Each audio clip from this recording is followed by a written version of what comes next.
مکہ مکرمہ میں اللہ رب العزت کا مبارک گھر بن گیا. اسے طواف کرنے والوں کے لیے، رکوع کرنے والوں کے لیے پاک کر دیا گیا. اس کے بعد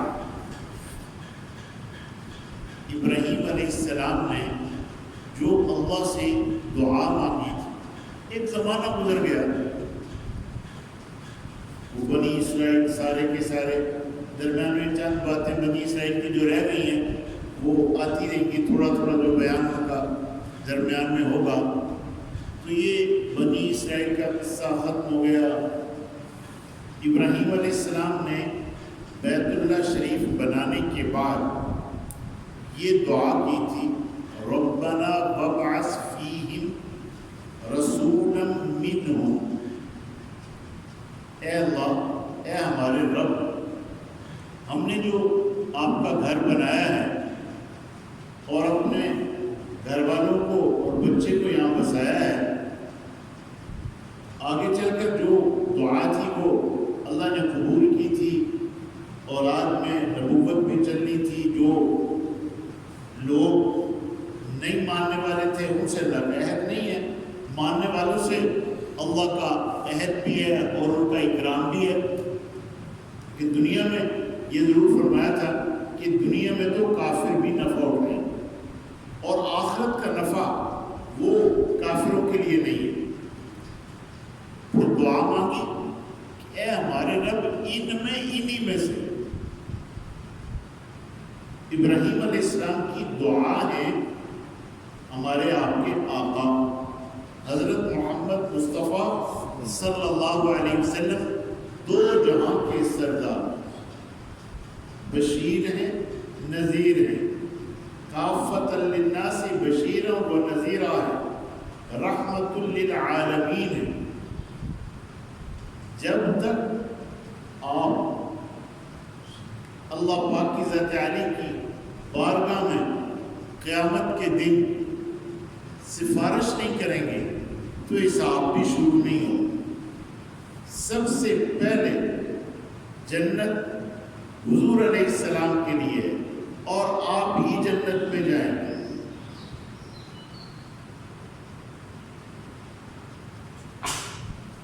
ایک حدیث میں آتا ہے کہ جنت تمام نبیوں پر اس وقت تک گویا کہ حرام ہے جب تک کہ میں جنت میں نہ چلا جاؤں. تو ابراہیم علیہ السلام کی دعا میں اللہ نے برکت دی.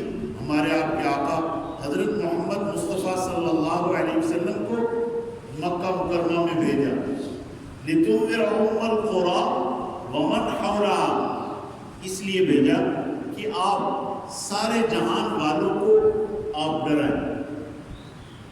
اور ایسے ہی ہو. اب جب سیرت کا بیان آگے آئے گا، لیکن یہ مختصر سا چونکہ آگے چند چیزیں آ رہی ہیں جن کا تعلق حضور پاک صلی اللہ علیہ وسلم کی ذات عالی سے ہے، میں نے کہا تھوڑا سا بیان یہ بھی آ. اب یہ ارشاد فرمایا کہ وہ پیغمبر کریں گے کیا، ان کا کام کیا ہوگا، یتلو علیہم آیات، کہ وہ آپ کی آیات، یہ قرآن ہے، انہیں پڑھ کر سنائیں گے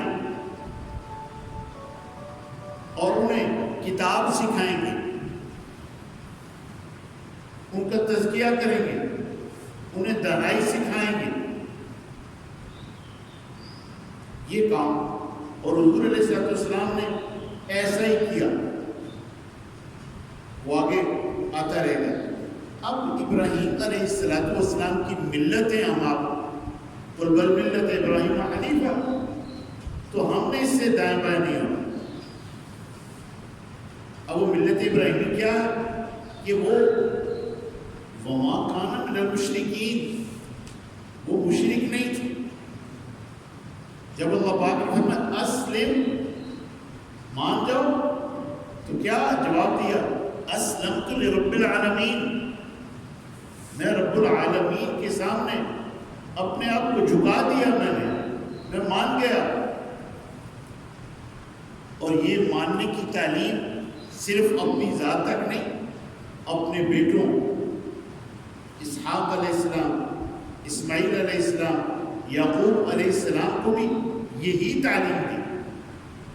ووصى بها ابراہیم بنی، کہ ابراہیم علیہ السلام نے اپنے بیٹوں کو یہی وصیت فرمائی. اور جب یعقوب علیہ السلام کی موت آنے لگی تو انہوں نے بھی یہی وصیت فرمائی کہ اے میرے بیٹو، میرے بعد کس کی عبادت کرو. انہوں نے آگے سے جواب دیا کہ ہم آپ کے باپ ابراہیم علیہ السلام، اسماعیل علیہ السلام اور اسحاق علیہ السلام ان کے رب کی، اور وہ ایک ہے، اس کی عبادت کریں گے اور کسی کی. تو یہ یہاں اس بات کا ذکر اس رکوع میں اللہ پاک کی ذات عالی نے فرمایا اور ارشاد فرمایا کہ ان سب نے یہ کہا وَنَحْنُ لَهُ مُسْلِمُونَ، کہ ہم تو اپنے اللہ کی ماننے والے ہیں.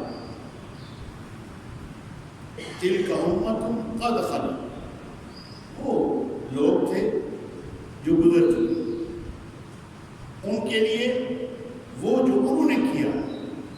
بعض لوگ کہتے ہیں کہ ہمارے بڑے نیک تھے تو ان کی وجہ سے ہمیں کوئی عذاب نہیں پہنچے گا، جیسے یہ یہودی کہتے تھے کہ اگر ہم عذاب سہیں گے بھی تو چاند دیں، مستقل نہیں. ارشاد فرمایا کہ وہ ایک جماعت تھی جو گزر چکے، انہوں نے جو کیا وہ ان کے کام آئے گا، اور تم جو کرو گے وہ تمہارے کام آئے گا. اور تم سے ان کے بارے میں پوچھنی ہوگی، تم سے تمہارے بارے میں پوچھوں. اور پھر یہ لوگ کہتے تھے کہ دیکھو یہودی ہو جاؤ یا عیسائی ہو جاؤ، یہ ہدایت یافتہ ہو جاؤ. فرمایا کہ نہ یہودی نہ عیسائی، بل ملت ابراہیم حنیفہ، بلکہ ملت ابراہیمی پر آپ نے آنا ہے. اور وہ ملت ابراہیمی کیا ہے؟ وما کان من المشرکین، اور وہ مشرک نہیں تھے. اب یہ کہا جاتا تھا قولوا آمنا باللہ، یہودیوں سے عیسائیوں سے کہ اللہ پر ایمان لاؤ، اللہ پر ایمان لاؤ، یہ کہا جاتا تھا. تو وہ آگے سے کیا کہتے تھے؟ ہاں کہ ہم ایمان لائیں اس پر جو ہماری طرف اترا ہے، اور ہم ایمان لائیں اس پر. انہیں یہ کہا جاتا تھا کہ تم اللہ کو مانو اور جو اللہ پاک نے اتارا ہے اسے مانو. جو نبیوں کی طرف اتارا گیا، ابراہیم علیہ السلام، اسماعیل علیہ السلام، اسحاق علیہ السلام، یعقوب علیہ السلام اور ان کی اولاد، اور موسیٰ علیہ السلام اور عیسیٰ علیہ السلام، اور جو نبیوں کی طرف اتارا گیا ہے اسے مانو. اس ماننے کے لیے تیار نہیں ہوتے. اور وہ سب کون تھے؟ اللہ کو ماننے.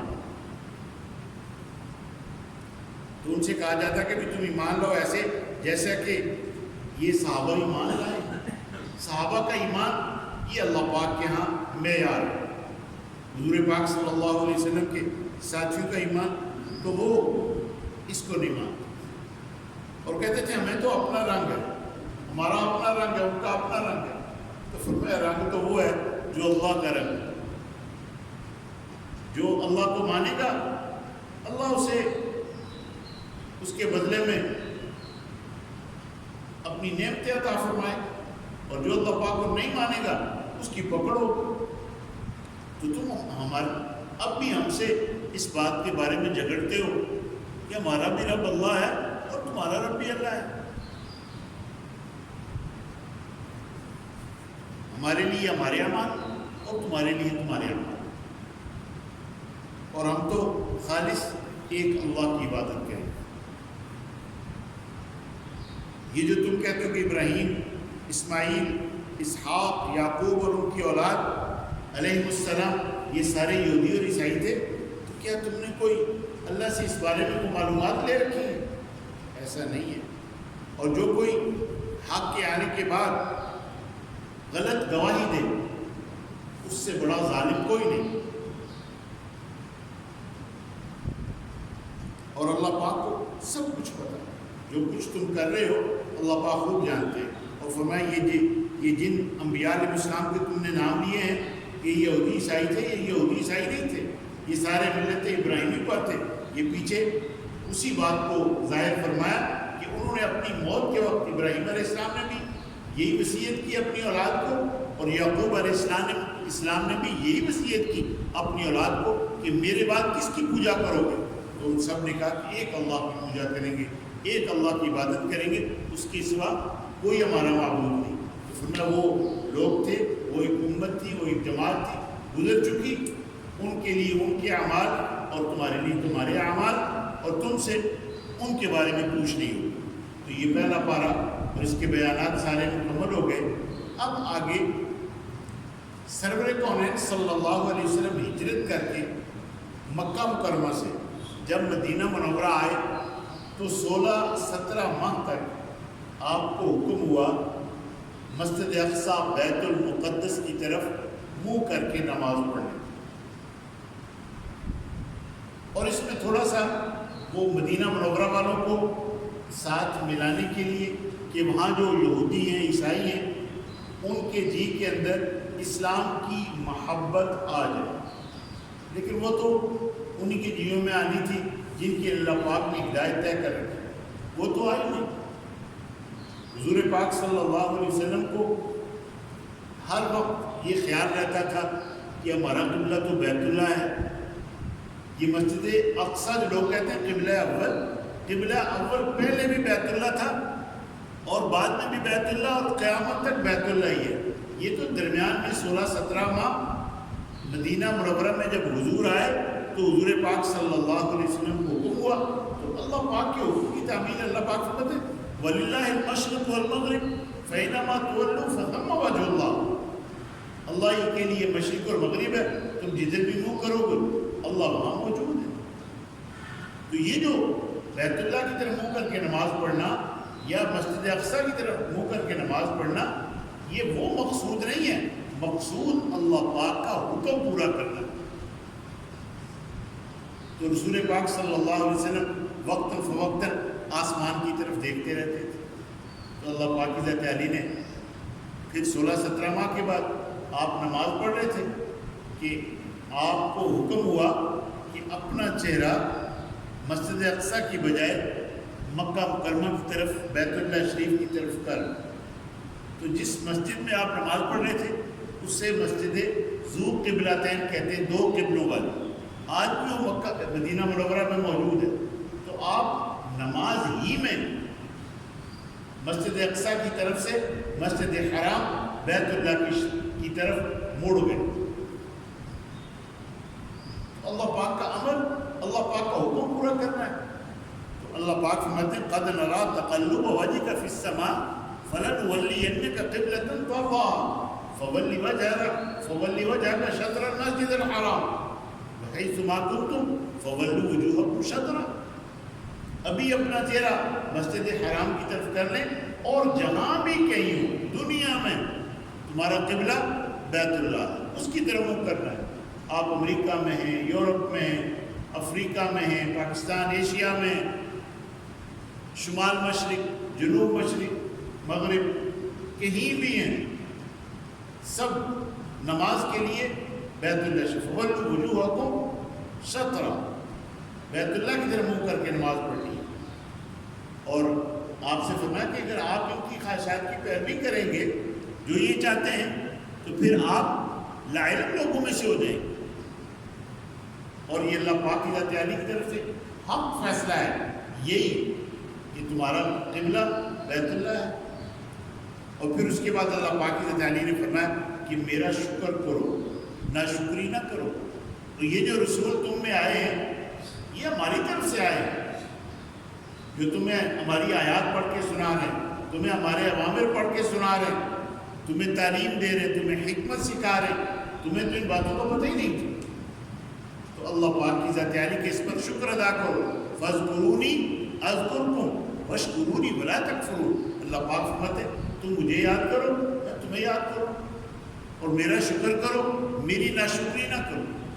حدیث میں آتا ہے، بلکہ آگے پہلے قرآن پاک میں اللہ پاک فرماتا ہے لَئِن شَكَرْتُمْ لَأَزِيدَنَّكُمْ، اگر تم میرا شکر کرو گے تو میں اپنی نعمتوں کو بڑھا دوں گا۔ اور یہاں فرمایا تم مجھے یاد کرو میں تمہیں یاد کروں۔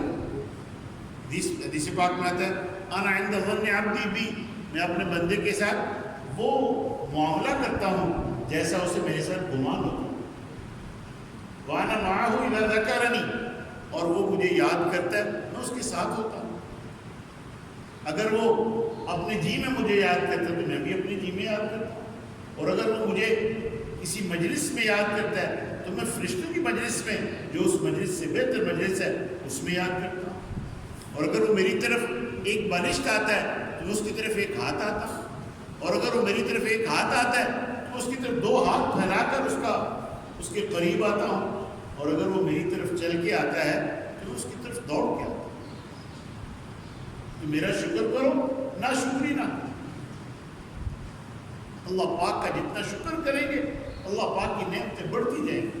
یہ جو آپ نماز پڑھتے ہیں، یہ جو آپ روزے رکھ رہے ہیں، یہ جو آپ زکوٰۃ ادا کر رہے ہیں، یہ جو آپ تلاوت کر رہے ہیں، ذکر کر رہے ہیں، یہ وہ اعمال ہیں جن اعمال سے پتہ چلتا ہے کہ یہ بندہ ہمارا قدردان ہے، یہ ہمارا شکر گزار ہے۔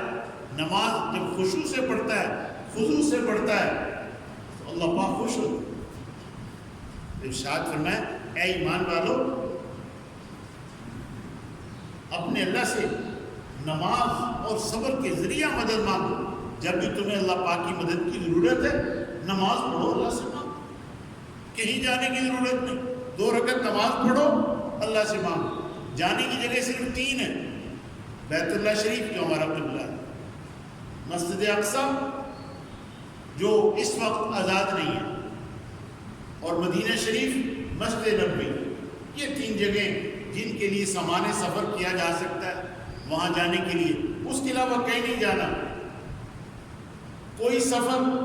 اور آپ لاہور گئے ہیں، وہاں گئے ہوئے ہیں، شاہی قلعہ دیکھیں، شاہی مسجد دیکھیں، جامعہ اشرفیہ جائیں، جامعہ مدنیہ جائیں، جہاں مرضی جائیں، لیکن یہاں سے جامعہ اشرفیہ دیکھنے کے لیے یا شاہی مسجد دیکھنے کے لیے یا لاہور کا شاہی قلعہ دیکھنے کے لیے نہیں جا سکتے، یہ سفر جائز نہیں ہے۔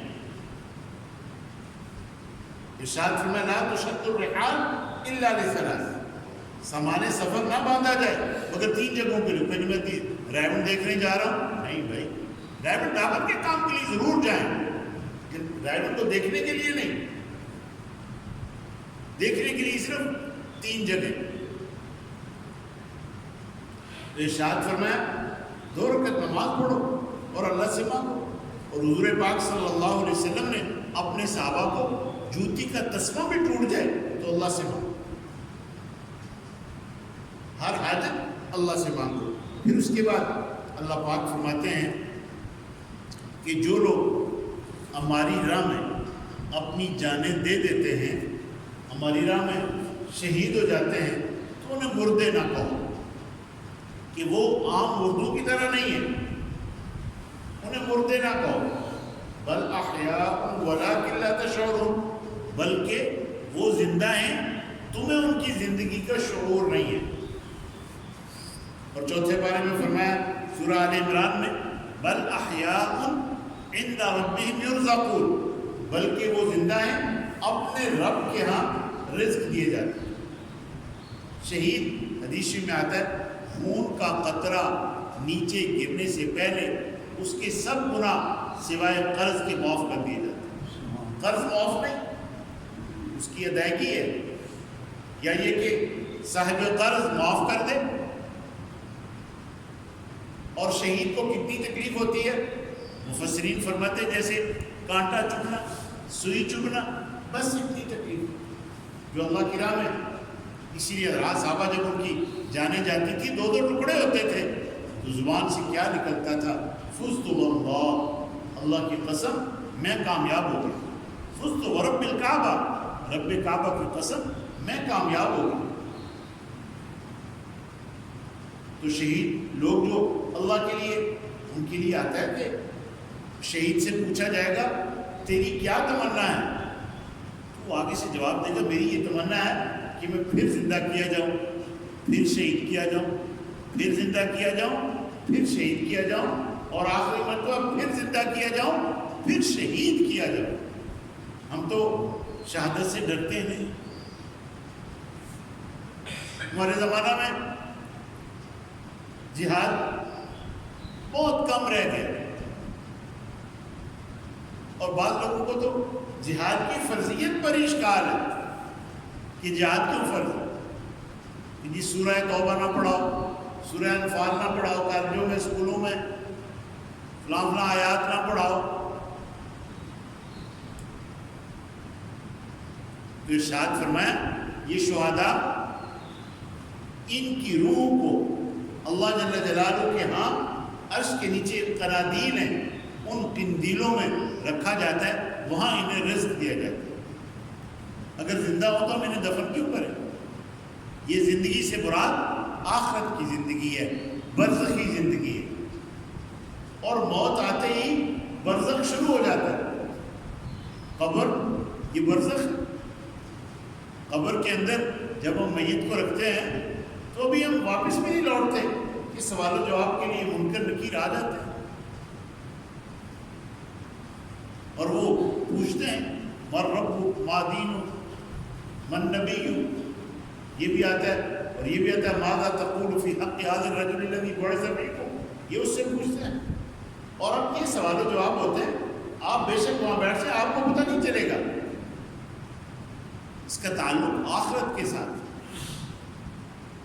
اور یہ ضرور آتا ہے وہ روایات ضعیف ہوں یا ان کے راوی ضعیف ہوں کہ ابھی یہ لوگ واپس بھی نہیں لوٹتے، کہ اگر میت جو قبر میں ہے اگر وہ ان کے قدموں کی آہٹ بھی سننا چاہے تو سن سکتا ہے کہ منکر نکیر آ جاتا ہے۔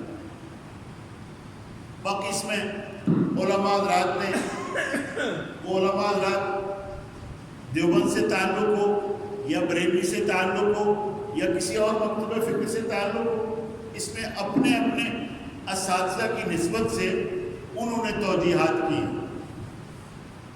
اس میں اعتدال کی راہ اختیار کرنی چاہیے، اعتدال کی راہ۔ دیکھیں یہ کتنے نبیوں کا ذکر کر کے اللہ پاک کی ذات عالی نے پوچھا، ارشاد فرمایا کہ تم سے ان کے بارے میں نہیں پوچھا جائے گا، تو جس بات کے بارے میں پوچھا جائے گا اس کی تیاری میں لگے۔ اتنی آج ضرورت ہے، بقیہ 21ویں پارے میں سماع موتا کے جو مسائل ہیں اس پر انشاءاللہ عرض کروں گا۔ اب اللہ پاک فرماتے ہیں کہ ہم تمہیں مختلف طریقوں سے آزمائیں گے۔ یہ جو اس وقت آزمائش ہے، آپ یقین کریں کہ ان آیات کی تفسیروں میں جب میں نے دیکھا تو تعاون کا ذکر بہت سارا ملا، اور احتیاط۔ تعاون میں یہ احتیاط لکھی ہے کہ جہاں ہو وہیں رہو، تمہیں شہید کا درجہ ملے گا۔ اگر بچ بھی گئے اور اگر موت واقع ہو گئی تو شہادت تو ہے ہی ہے۔ اب اس وقت اس وائرس کی وجہ سے بہت سارا وائرس یہ کیری ہوا ہے۔ کیری ہونے کا معنی یہ ہے کہ بندہ جو آیا ہے اس کے ساتھ ہی آیا ہے، چائنا سے، امریکہ سے، یورپ سے، اور ابھی کوئی 2 لاکھ سے اتنی کو 2.25 لاکھ کے قریب لوگ اس بیماری کی وجہ سے مر چکے ہیں۔ یورپ اور امریکہ سب سے زیادہ متاثر ہے، اور ہم آپ پر یہ بیماری بہت کم ہے، اور بیماری کا زور ٹوٹنا شروع ہو گیا۔ اس وقت اگر 15,000 مریض پاکستان میں ہیں تو 5,000 کے قریب تو صحت مند ہو کے چلے گئے، 10,000 ضرور ہوں گے، اور ان میں یہ 10,000 پاکستانی نہیں ہیں، کچھ ایران سے آنے والے، کوئی افغانستان سے آنے والے، کوئی یورپ سے آنے والے، کوئی خلیجی ملکوں سے آنے والے۔ اب پچھلے دنوں کو لوگ آئے ہیں تو ان میں سے انہوں نے چیک کیے ہیں تو 85 لوگوں کو مثبت آیا ہے نتیجہ۔ تو اس میں بہترین یہ تھا کہ ان لوگوں کو بھی نہ لاتے۔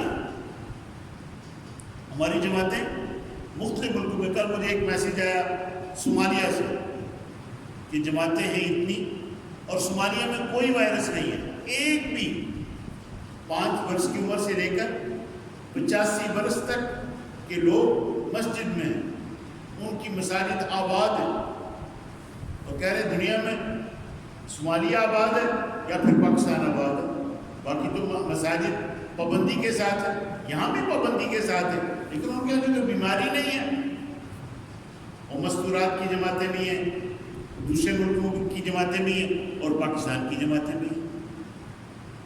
تو یہ جو لوگوں کو لایا جا رہا ہے نا جی، ان کو نہ لانا، اب لانا اور پھر ان کو کرنٹینا سینٹر جو بنائے ہوئے ہیں ان میں ان کو کوارنٹائن کرنا، یہ ہوتا ہے، اس میں سے لوگ بھاگتے بھی ہیں۔ تو حکم ہے کہ جہاں تعاون ہو وہیں رہو، باہر والے لوگ وہاں نہ جائیں اور وہاں والے لوگ باہر نہ جائیں، اس کی احتیاط۔ اور یہ جو تکلیف ہے اللہ پاک کے علم میں ہے۔ ایک بات اور عرض کرنی تھی، کچھ لوگوں نے کہا کہ جی وہ ثریا ستارہ طلوع ہوگا 12 مئی کو تو یہ بیماری چلی جائے گی، اس بات کی کوئی حیثیت نہیں۔ ثریا ستارے کے ساتھ اس بیماری کا جانا، اس کی کوئی حیثیت نہیں۔ وہ تو حضور علیہ السلام کے زمانہ مبارک میں یہ تھا کہ پھل اس وقت تک نہ بیچو جب تک کہ پھل ظاہر نہ ہو جائے، پک نہ جائے۔ اور اس کے پکنے کا زمانہ کون سا ہے؟ حجاز میں، کہ جب ثریا ستارہ طلوع ہو، اور وہ ثریا ستارہ طلوع ہوتا ہے 12 مئی کو۔ یہ اب اس بات کو لوگوں نے ایسا پھیلایا، یوٹیوب پر بے شمار ان کو ویوز ملے کہ جی ثریا ستارہ جو ہی طلوع ہوگا یہ بیماری وائرس چلا جائے گا۔ ایسا نہیں، یہ اللہ پاک کے امر سے آیا ہے، اللہ پاک کے امر سے جائے گا۔ اور جانے کے لیے اسباب کیا ہے؟ توبہ ہے، استغفار ہے، جو ہم اکثر کر رہے ہیں، اللہ سے مانگ رہے ہیں۔ تو اللہ پاک کی ذات یعنی نے فرمایا وَلَنَبْلُوَنَّكُمْ بِشَيْءٍ مِّنَ الْخَوْفِ، کہ ہم ضرور تمہیں آزمائیں گے خوف سے۔ اب جیسے کرونا وائرس کا خوف پھیلا، والجوع، بھوک سے، بے شمار لوگوں پہ بھوک آئی ہوئی ہے۔ ایسے لوگ جو غربت کے اندر نہیں تھے، ان 1.5-2 ماہ کے اندر نہ کمانے کی وجہ سے وہ غریب ہو گئے۔ جو روزانہ 500-700 روپے کماتے تھے، اب کمائیاں نہیں ہوئی، وہ غریب ہو گئے۔ اور جو لوگ غریب تھے وہ غربت کی لکیر سے بھی نیچے چلے گئے، اور جو لوگ اپنا گزارا کر رہے تھے، اب سارے لوگ سرکاری تنخواہوں والے تو نہیں ہیں، تنخواہ دار اور پینشنر یہ تو تھوڑے ہیں، باقی تجارت ہے، تاجر پیشہ لوگ بے شمار ہیں۔ اب کراچی میں 2.5 لاکھ سے زیادہ دکانیں ہیں، ہو سکتا ہے 10-20 ہزار کی جو کھانے پینے کی دکانیں بندی ہیں کھلی ہوں، باقی بند۔ تو لوگ والجوع، بھوک سے، ونقص من الاموال، مالوں میں نقصان ہوا۔ یہ ایئر لائنوں کا بٹا بیٹھ گیا ہے، اور ایئر لائنیں جو بھی لوگوں کو لینے جا رہی ہیں، 2 سیٹوں کے درمیان 1 سیٹ خالی آئے گی، جاتے ہوئے جہاز خالی جائے گا، واپسی پہ لوگوں کو لے کے آئے گا۔ 500 کے جہاز میں ہو سکتا ہے 200 لوگ بیٹھے ہوں، 250 بیٹھے ہوں۔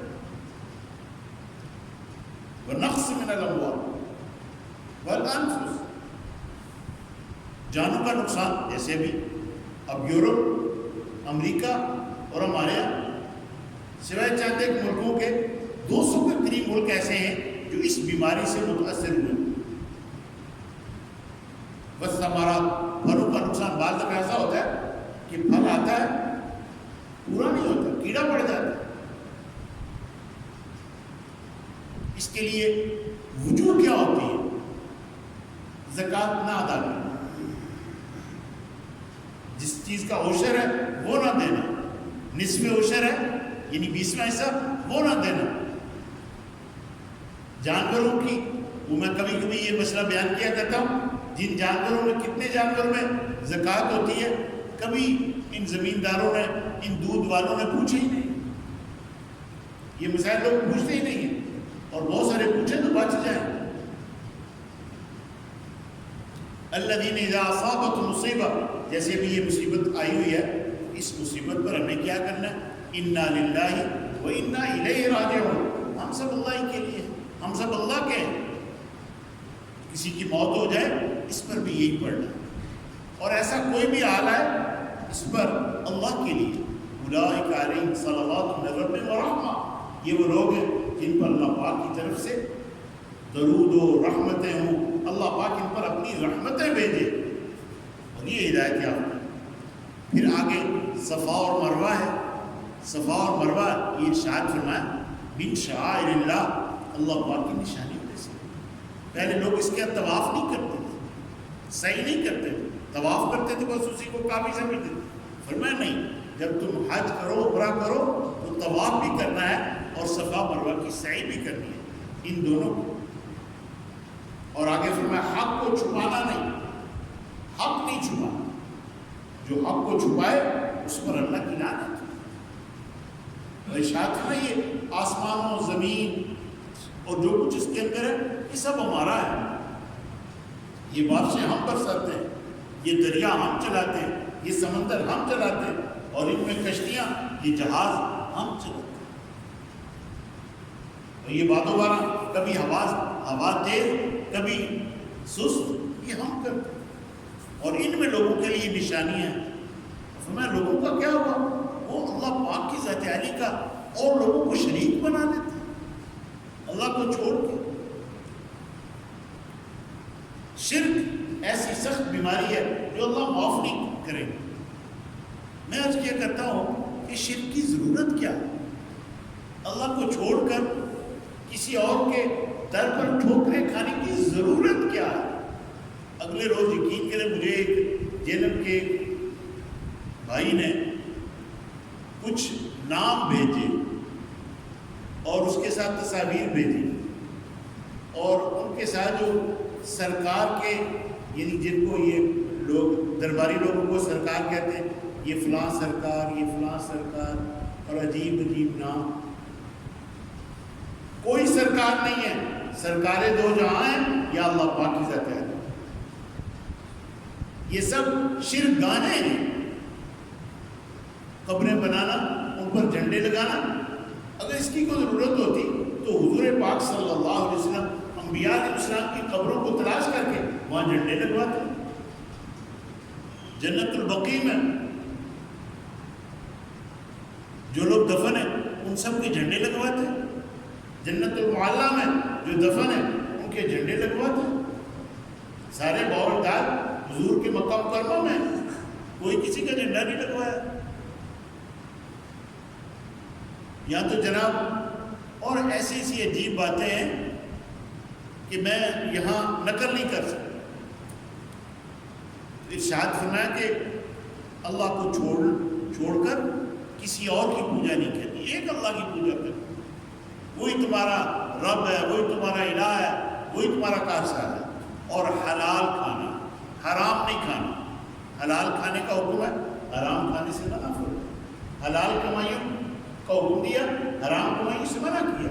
رشوت نہیں دینی، سود نہیں لینا، جھوٹ نہیں بولنا، داؤ نہیں لگانا کسی کو، ملاوٹ نہیں کرنی، دھوکہ نہیں دینا، فراڈ نہیں کرنا۔ آپ یقین کریں، میں اس سے پہلے بھی یہ بات دہرا چکا ہوں، جن لوگوں نے مخلوق خدا کے ساتھ دھوکے کیے وہ آگے نہیں بڑھے، فراڈ کیے آگے نہیں بڑھے، اور جن لوگوں نے لوگوں کے ساتھ خیر خائی کے معاملے کیے اللہ پاک نے ان کی نسلوں کا کھانے دانے کا انتظام کر دیا۔ حضرات صاحبہ پیٹوں پر پتھر باندھنے کا زمانہ بھی دیکھا، اور بعد میں پھر ایسا زمانہ آیا کہ ان کے گھروں میں مال غنیمت کے ڈھیر لگے ہوتے تھے، اور ہزاروں دینار اور دراہم ان کے پاس آتے تھے۔ اللہ پاک کی طرف سے آزمائش ہوتی ہے، تو فرمایا کہ ایک اللہ کی عبادت کرو۔ لوگ کہتے ہیں جی ہم نے تو اپنے بڑوں کو ایسے کرتا دیکھا کہ ہم یہ جو جلوس نکالتے ہیں نا، ہم نے اپنے بڑوں کو جلوس نکالتے تھے، یہ ہم جو میلے ٹھیلے کرتے ہیں نا، ہمارے بڑے میلے کرتے تھے نا، عرس کرتے تھے، اس لیے ہم کرتے ہیں۔ نہیں، وہ تو بھوکے بہرے، نہ سنتے ہیں نہ بولتے ہیں، کوئی عقل ہی نہیں ہے، سمجھ ہی نہیں ہے۔ اور ارشاد فرمایا کہ اللہ پاک کی ذات عالی نے تم پر خون، مردار، خنزیر کا گوشت اور وہ چڑھاوا، وہ نظر جو اللہ کے نام کو چھوڑ کر کسی اور کے نام پر نظر و نیاز دی جائے، نظر بھی اللہ کے لیے، نیاز بھی اللہ کے لیے، ثواب آپ نے بخشے۔